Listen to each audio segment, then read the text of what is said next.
6 жасынан ат шаптырып бүркіт баулыған еліміздің ең жас бүркітшісі кім? Қазір бүркіттер қызыл кітапта ғой. Олардың бәрін енді кішкене дамыту керек, көбейту керек. Әлемдегі ерекше мектептер. Әнші Мирас ене мен келіннің татулығын сақтау үшін неге байбалам салып жүр? Сол себептен үлкен кісілермен, ата-енемен тұрыңыздар. Сонда бақытты боласыз. Жоқ, енді соны сіз айтпаңыз. Құралай ханым айтсын, енді сізге анаңызбен бірге тұрсыз ғой. Бағдарламасы әрі қарай жалғасады. Біз білім күні қарсаңында қазақтың төл ұлттық өнерін жаңғыртамыз. Студия қудан қарсалайық. Жас бүркітші Әлшер Арсланұлы. Және тілшіміз Арман Құдайберген. Ал Мейрамбек, келдік. Қош келдік. Өзің айтқандай, біздің Әлшер 13 жаста. Бүркіттің иесі, жас бүркітшілердің бірі. Осы жасына қарамай, әлемнің бірнеше мемлекеттерінде осы бүркітшілер фестивальдеріне қатысқан. Атап айтсақ, Абу-Даби, Қырғызстан, сосын Қытай мемлекеттеріне бүркітшілер фестивальдеріне барып келген. Демек, жас балалар арасында өткен үлкен байқау ғой. Солай ма, жасың қаншада Әлшер? 13-те. 13-тесің. Жалпы үйдегілер осы ұлттық өнер бүркітпен, тазымен соларды баптап, күтумен айналысады. Солай ма? Ал сенің қызығушылығың қашан пайда болды бұл ерекше өнерге?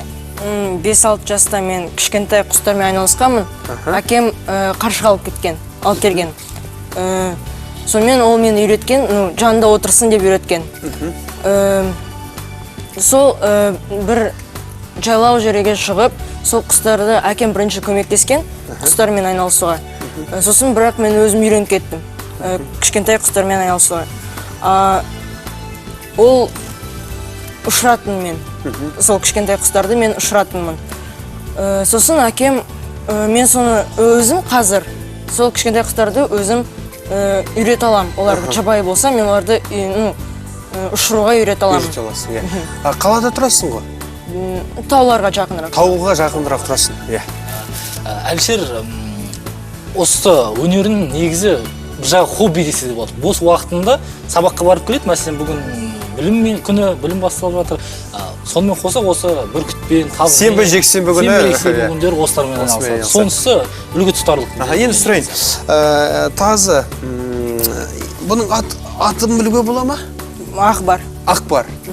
Ал бүркіттің? Алғар. Бүркіттің жасы қаншада? 7-де. 7-де, ал тазы? Мен жасты. Ал енді әсерлі сұхбатымызды осы жерден үзе тұрайық, себебі бізде жарнама. Қымбатты көрермен, арнамыздан алыстамаңыздар. Қадірменді қалайық, эфирде күліп оян бағдарламасы. Біз әрі қарай жалғастырамыз. Ал бұны тазыны қансонарға шығып, салып көрдің бе жалпы қансонарда? Түлкі аулап дегендей. Болған. Неше жасында? 6 жасында ма? 6-5 жасында. Қоян осы тазымен бірге алған. Ал шын мәнісінде мен де қазақпын әрине. Бірақ кей жағдайда мен Әлшерден қалыс қалғанымды сезіп тұрмын. Себебі бүркіт баптап, оны асырап сақтаудың өзі оңай емес. Бұл бүркіт қандай тамақтар жейді қыран? Ол түлкі, қоян, өзінен үлкен де, кішіден де жей береді. Жей береді, аулайды. Қанша уақыт күтім керек бұл, мысалы, таңертең оны серуенге алып шығу керек пе, өзінің бір серуендетіп, бір қыдыртатын сәттер бола ма? Ол қыркүйекте басталады. Қыркүйекте ақпанға дейін. Қысты күндері оны шығару керек. Итте қыркүйектен ақпанға дейін. Ол қазір семіз, бірақ сосын қыста ол арықтайды. Сосын шығару керек болады. Түлкілерге, қояндарға аңға салу керек. Сонда мезгілі бар арнайы. Ол қыркүйектен басталып ақпанға дейін жалғасады екен. Енді Арман, мен қызықтырып отырғаным, біздің Әлшер әр кетсе бір 6-7 сыныпта оқиды. Солай ма? Қай сыныпқа көштің? 8 сыныпқа көштің. Енді 8 сыныпқа бастады. Енді рас айтайын, енді біздің замандастарымыз бар, көпшілігі қазір телефонға үңіліп, сенсордың бетінен итпен мысық футбол ойнап жүр ғой көбі. Ал ондай қызығушылығың бар ма? Компьютерлік ойындар ойнайсың ба? Ойнаймын, бірақ мен онша қызықпаймын. Қызықпайсың, иә? Да, қызықсам да, онда сол ойындарда ит немесе бүркіт болу керек.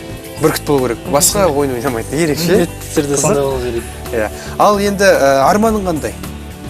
Нені армандайсың? Мен де өскен кезде үйімде бүркіт ұстаймын, ит ұстаймын. Қыста сол арманым бірнеше құсты үйретіп, қыста оны аң аулауды, нен бәрін үйретем. Сосын қазір бүркіттер қызыл кітапта ғой. Олардың бәрін енді кішкене дамыту керек, көбейту керек. Мен көбейтіп, оларды орманға жібере саламын. Талабың нұр жаусын, талабың нұр жаусын. Енді фестиваль туралы білгім келеді, өйткені бірнеше мемлекетті атап өттік. Бірақ оған қатысу идеясы, жалпы ол фестивальдің ерекшелігі туралы білгіміз келеді. Айтып бере аласың ба? Кім ұсыныс берді, қалай бардыңыздар, жарыстың шарты қандай болды? Қырғызстанда Шолпан ата деген жерде фестиваль болды. Ол кезде мен иттермен болғанмын, ал әкем бүркітпен болған. Сосын отбасымен бірге біз Абу-Дабиға барғанбыз. Ол жерде де фестиваль болды. Моңғол, Қытай, қазақ бәрі болды. Сонда не істейді? Бүркіттер жарыстыра ма, иттерді жүгірте ма? Қырғызда әкем екеуміз болған кезде бүркіттерді көрсетті, қалай ұшатынын. Ұшатын көрсетті. Әкем екеуміз отырып қарадық, қандай бүркіт қалай ұшатынын. Ал таз иттер? Таз иттер кейбір кездерде жарысады, жүгіреді. Тазы несімен ұнайды саған? Тазы өте тез болады, сосын оны тез жүгіреді, иә? Тез жүгіреді. Вообще қазақтың иті ғой. Қаппайды, тістемейді. Қаппайды, тістемейді деген кезде, кішкене жуастау болады. Адамгершілігі мол. Қазір тазылардың андай тазы аз ғой. Бізде тағы да бірнеше тазы бар. Осы да күшіктері болған. Оларды сразу беріп тастаймыз. Арқадай көбейте берсін деп тазыларды. Мені әкеңнің аты кім? Соны білгім келеді. Арслан. Арслан аға, иә? Жаңа айттық, Әлішер Арсланұлы дедік. Иә, Арсланұлы. Арслан ағамызда негізгі кәсібі осы қазақтың төл өнері, жаңағы саятшылық, бүркітшілік дейміз. Сонымен айналысады көбінде. Содан әкеден қанмен дарыған қасиет өнер болып есептелінеді, өте ерекше өнер. Мен де ойлаймын, болашақтағы мамандығы да осы ауыл шаруашылығына байланысты болатын сияқты. Әлішердің мамандығы. Мен вообще экономист болғым келеді. Экономист? Неліктен бірден таза осындай ұлттық өнерде жүріп, экономика саласы қызықтырды сені?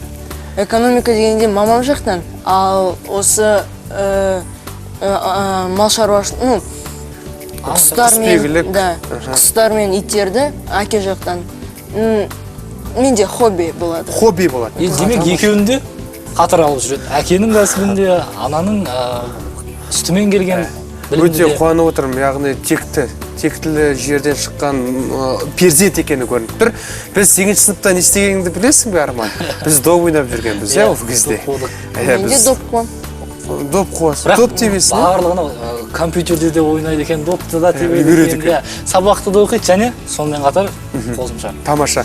Ал енді біздің студиямызға келіп Әлішер Арсланұлы, әкеден озып туған ұл болуыңа тілектеспін. Сондықтан міне қазақтың ұлттық өнерін бойыңа сіңдіріп, нағыз армандаған арманыңның ақиқатын қол жеткізуіңе шын жүректен тілектеспін. Тек сабағыңды жақсы оқы, биылғы оқу жылы сен үшін табысты болсын. Тек сәттілік тілеймін. Рахмет.